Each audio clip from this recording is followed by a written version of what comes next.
हमारी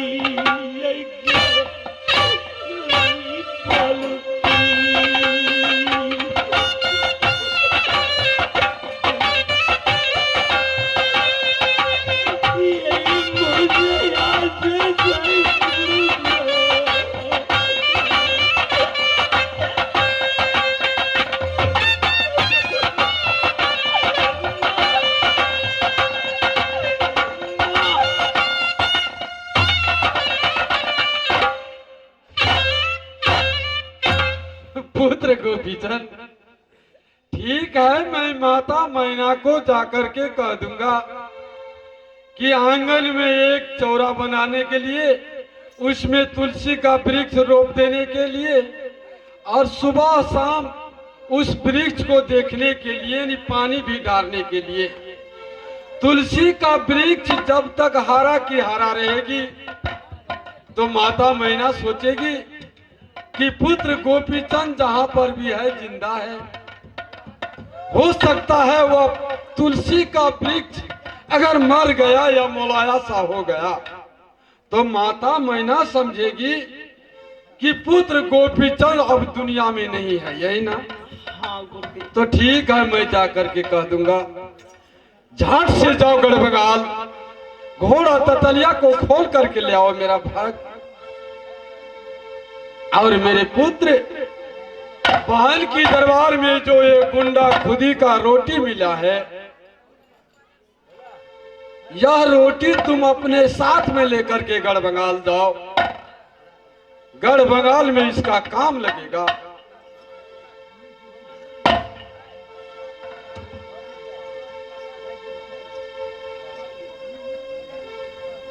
संभालो इसे।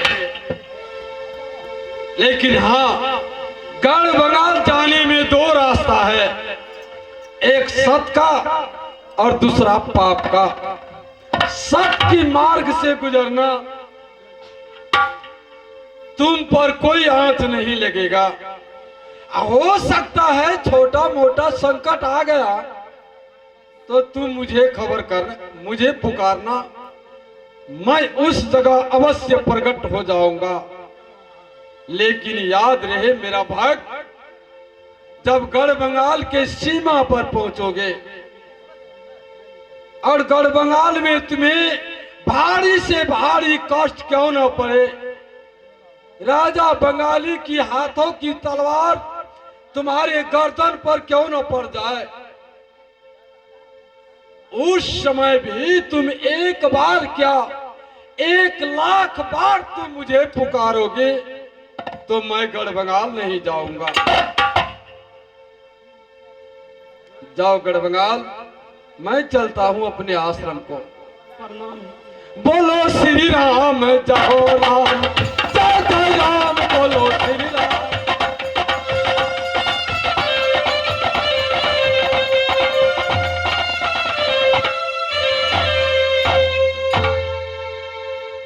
भगवान, या गुरु के वचन के पालन करे के लिए सिंगापुर बंगाल जाए छी, या घोड़ा ततलिया खोल के आनब और गुरु वचन के पालन करब, माँ चंद की सेवा करे के लिए। हेलो हेलो, मेला कमेटी से आग्रह है, चाय को व्यवस्था कर दे। भगवान, कमेटी से आग्रह है, चाय को व्यवस्था कर दे। आ बेरा सताई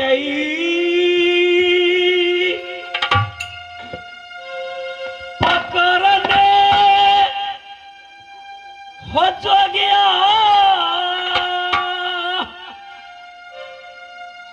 आबे सिंगापुर आई।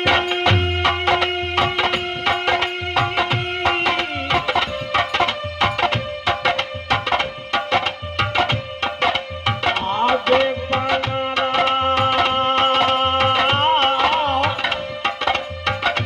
चल गई।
आवे नारायण की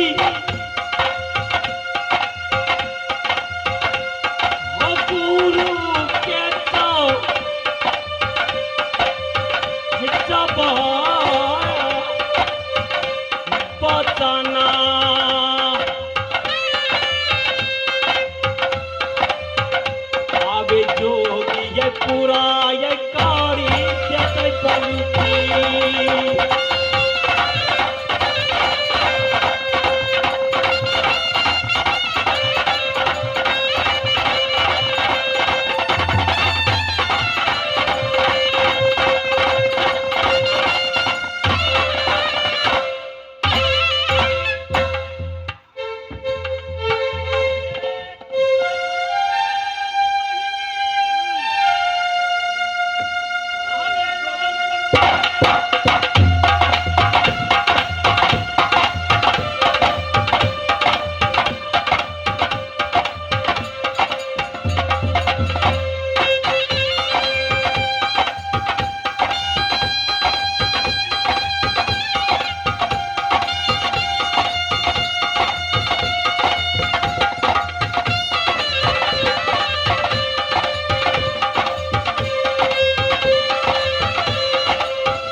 ललनपुर एवान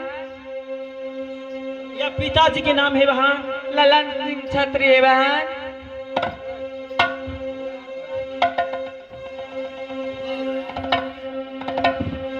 अबे हमारे यही ये नमुआ बहिनी अबे लालन बात